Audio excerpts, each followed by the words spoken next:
Welcome back to Chimney Creek Acres. So today, actually my better half's going to be taking over the show. So it won't be me. It's going to be my wife, and she's going to be showing you how she turns our muscadines into jam. As everyone knows, the best way to a man's heart is through his stomach. So hope you enjoy. Hey everybody, I am the other half of Chimney Creek Acres. So welcome, we're so glad you're back. In our last video, we showed you how our family went and picked muscadines up in our field. And we have quite a few vines around our property that supply us with jam for the entire year when I make batches in the fall. There really is no reason for you as a family to ever buy jelly. And here's why. You might not have muscadines in your yard, but you usually go to the store and buy things like strawberries, blueberries, grapes. And if your kids are anything like my kids, one week they love blueberries and the next week not so much. So I usually have about half a container of whatever fruit I'm buying that probably won't get eaten unless me or my husband eat it. So a friend taught me this tip a couple years ago, in that she has a freezer bag that she just keeps in her freezer. And when those different fruits, whether it be blackberries, blueberries, strawberries, grapes, whatever it is, cherries, when they start to get a little bit soft so that you and your family don't necessarily want to eat them, she would put them in that freezer bag until it got full and then make mixed berry jelly out of it. I have done that as well. Muscadines, mixed berry jelly, you really can't go wrong. Just another tip for you. So the recipe that I'm going to show y'all today, you can use with any type of fruit. It pretty much is universal, and I hope y'all enjoy it. So let's get started. All right, guys. So to get started, I cook my muscadines in my crock pot. It is so much easier and so much faster than just doing it on the stove. So I have, I don't know, maybe 4 cups of muscadines in here. This is a smaller batch, 4 to 5 cups. And then you can see my line of water is literally just right where the muscadines stop. And I will fill that with water, and then I'm gonna turn it just on low. And I let this cook overnight. I think my last batch I started at like 8 o'clock at night, and I usually get up about 7, and so it was done. This batch is going in here. It is around 1 o'clock at my house, and so I will let this cook till tonight and then let it sit out for about an hour to cool down, and I'll just throw the whole crock pot in my fridge until I am ready to make jam. So we're gonna leave that and let it do its thing. All right, guys, so let's go through all the different things that you're gonna need to make your jelly. So I have muscadines right here. That's what we're gonna be making today. Obviously, like I said, this recipe can be used with any type of fruit, strawberries, any mixed berry that you would like. So I love this stuff. It is Fees, it's from Young Living, fruit and veggie soak. I simply put my muscadines in some cold water and about a capful of this, let them soak for about 3 minutes, rinse them to get any little critters or dirt that were hanging out. We're gonna need some sugar, lots of little jelly jars. I have a whole collection of these. If you're having a hard time finding them, I know with the world kind of like it is right now, sometimes mason jars can be hard to find. Go to your local Goodwill or thrift store because they usually have a lot. You're gonna need this Sure Gel. Make sure it is the original kind. They have freezer ready and different kinds. Make sure it has the orange original. Some cheesecloth, and then of course your muscadines. So I showed y'all in the previous video about how I cook it in the crock pot in the last little clip before this. I do not peel them, I do not seed them, because that is what the cheesecloth is for. So these were cooked about 2 days ago. They've actually been in my fridge, which is totally fine, because all it's doing is just steeping a little bit more and getting all that delicious sweet muscadine flavor. All right, so I have my cheesecloth, as you can see here. I crisscross it just because I am going to be grabbing it and I'm gonna be squeezing out all of the juice. Also, I have it double folded because seeds, so you can see that. So I do have it 2 layers crisscross. So we're just gonna add all of this deliciousness into the bowl.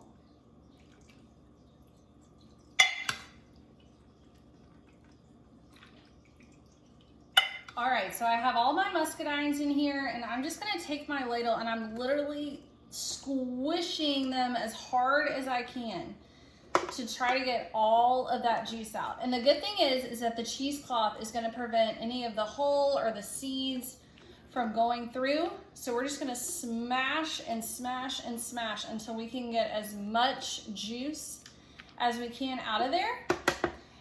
And then I'll take it and I'll bring all the different pieces together like so. And then I am just, you can see, look at all that. You're just gonna keep squeezing and squeezing this until you get as much juice out as possible. All right guys, so I have all of the muscadine juice, you can see it in there, that we put through the cheesecloth. And then I have my Sure Gel, be sure that it's the original. And what you're gonna do is you're gonna add an entire package of this. It's in the box for the directions. So basically you're just gonna follow the directions. You're gonna put it in here. It's gonna look a little clumpy, that's okay. And you're gonna bring the entire mixture to a full rolling boil. Even when you're whisking it around in there, it should still be boiling. So you're gonna bring that to a boil. It'll take about 3 to 5 minutes. All right, so by rolling boil, this is what you're looking for. As I'm whisking it, it is still boiling. So see that? That's what you're looking for, is that it is still boiling even as you are whisking. Okay, so I have this mixture at a rolling boil. So I'm gonna add, since I only have about 5 cups of juice, I'm gonna add about 4 cups of sugar in here. So you're gonna add that, whisking as you add it. And then you're gonna bring it back, the entire mixture, to a boil and let it boil for 1 minute. And as you do that, you're gonna whisk it the entire time. And as you do that, it's gonna create a foam on the top. You can add butter to, like a tablespoon of butter to your mixture. I'm out of butter. But that sometimes helps it, but I'm just gonna take this spoon in a minute and just skim off the top to remove all the foam. All right, that sugar is in there, and you can tell that it is at a full boil even as I'm stirring it. So we have about 45 seconds left. You can see the foam that's developing around the edges, and that is what we will skim off with a metal spoon as soon as it's setting up. All right, we're at the final step. So as you can see, it has a little bit of foam on top. Really not that bad for no butter being in there. So I'm just gonna stir it a little bit. I'm gonna remove as much foam as possible, but it's okay if you get a little bit in the jars. It just isn't as clear and pretty, so. All right, I'm gonna take one of my jelly jars that are clean and sanitized, and we are just going, here I have a little bit of a clump of foam right here. I'm gonna get off real quick. And so we're just gonna fill it up. It is really hot, so please, please be careful. I hold it at the top.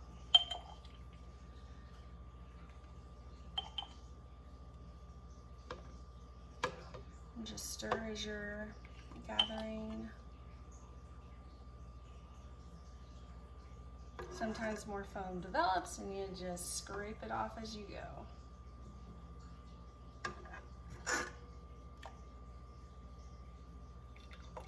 I hold it at the very top. You're gonna leave about 1/4 of an inch at the very top. That'll be where it'll need to settle and seal. So here's my trick, because I do not have a canning system like my awesome grandma has. So what I'm gonna do is I'm gonna put the lid on it, and I'm gonna screw it really, really tight. And I'll come back and check and have my husband keep screwing them as tight as I can. But I flip them over and put them on my towel. So the heat that is in here is gonna do exactly what you would as when you can them. It's gonna make that seal. So I'm gonna come back every 5 minutes and check these to be sure that they don't need tighten more, and to make sure that that top is completely sealed. All right guys, so after about 5 minutes, I come and check them. If the lids are still popped up, these are still extremely hot. So use a towel or gloves or something. And I just make sure that I screw the lid as tight as I can get it and then flip them back over for just another couple of minutes. Usually it takes, I don't know. I check them about every 5 minutes until I know for sure that the little center will not pop up. So let me show you. So this one, you can see how it's popping. Do you see that? So this one, as they get tighter and as they get hotter and they're trying to seal, they'll let air out.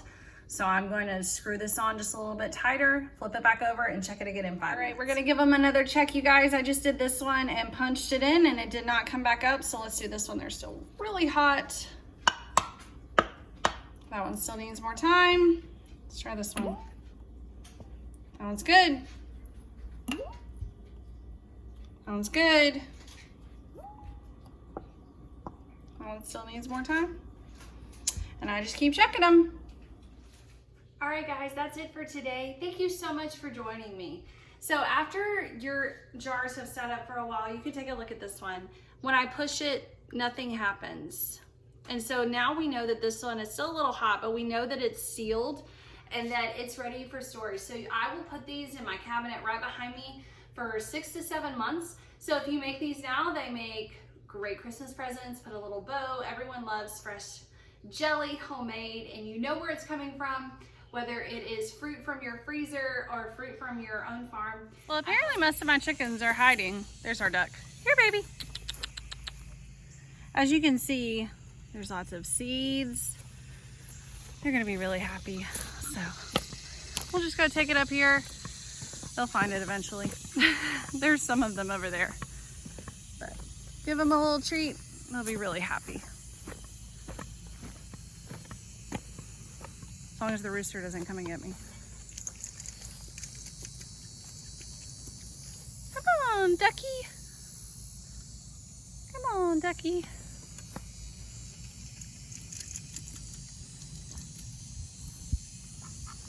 I'm good, it's so good.